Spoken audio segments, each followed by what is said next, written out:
Alright guys, so here's part two. Hope you liked the first one. Hope it helped. What I had to do, I had to cut these up because I kind of rambled on for like 30 minutes. So I cut them up into two parts. So what you see behind me is going to be a little bit different than the actual questions. What do I do on a 34-hour reset? So you run out of hours. I run on the 70 hours in 8 days. So I'm allowed to work 70 hours in 8 days, the 11 and 14. Now, once that 70 hours is up, you can either wait for your recap to come up, or you can take a 34.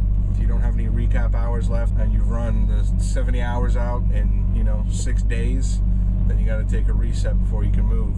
What to do on a reset? Well, I've got a laptop and I watch a lot of TV shows that I've purchased legally, 100% legal. So I do that. I sleep a lot, have a good meal, have a shower, maybe do some laundry, clean the truck. It goes by pretty quick, considering, if you have a good long sleep, you're sleeping 12 of it, so you just go into the truck stop, depending where you are, watch some TV. It helps. Some guys have televisions in their trucks that they watch. They bring Xboxes with them if they're so lucky. But for me, I bring a laptop and I watch TV shows, get on the Wi-Fi at truck stops, surf the internet, that kind of thing. Just trying to entertain yourself. It's just nice to sometimes on your 34 just do nothing. You can also off-duty drive to somewhere if you're so inclined, for your first day off. You can maybe go to a sports bar and have a few drinks, watch the game, whatever you want to do. So it's pretty open, but that's what I do. I just kind of hang out, watch TV shows that I've obtained legally on DVD that I purchased at Best Buy or other and sundry stores. That's what I do. Now the last question. Safety at truck stops. This is actually a good one. Safety / lot lizards. I've been asked that a couple times. I've been pretty lucky. I remember my first week out on the road. I went from Missoula to Seattle, and I took a load down to LA.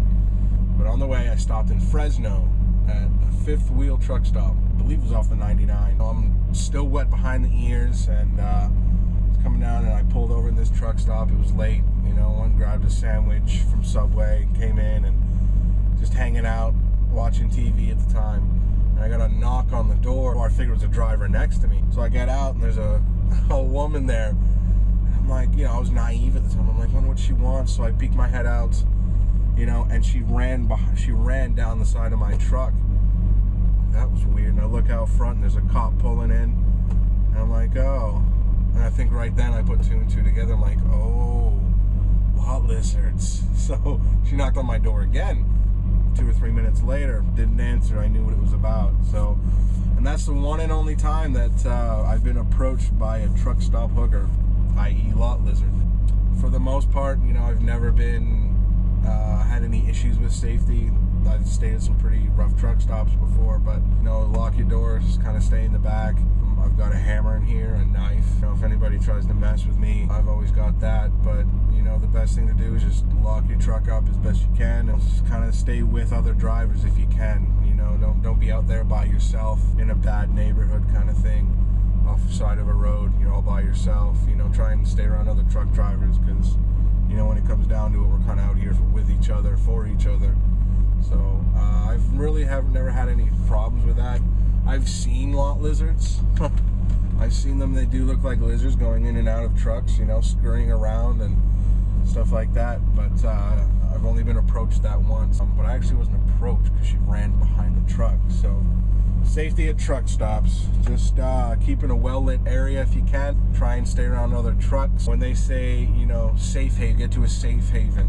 That doesn't mean me pulling off the side of a road. That's not safe haven to me.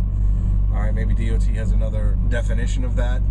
But to me, a safe haven is a well-lit truck stop with other trucks in there, if possible, in a fairly safe area. I run mostly out west, basically west of Kansas, so it's not really troublesome out here. There's some rough areas, of course, in California, Southern California.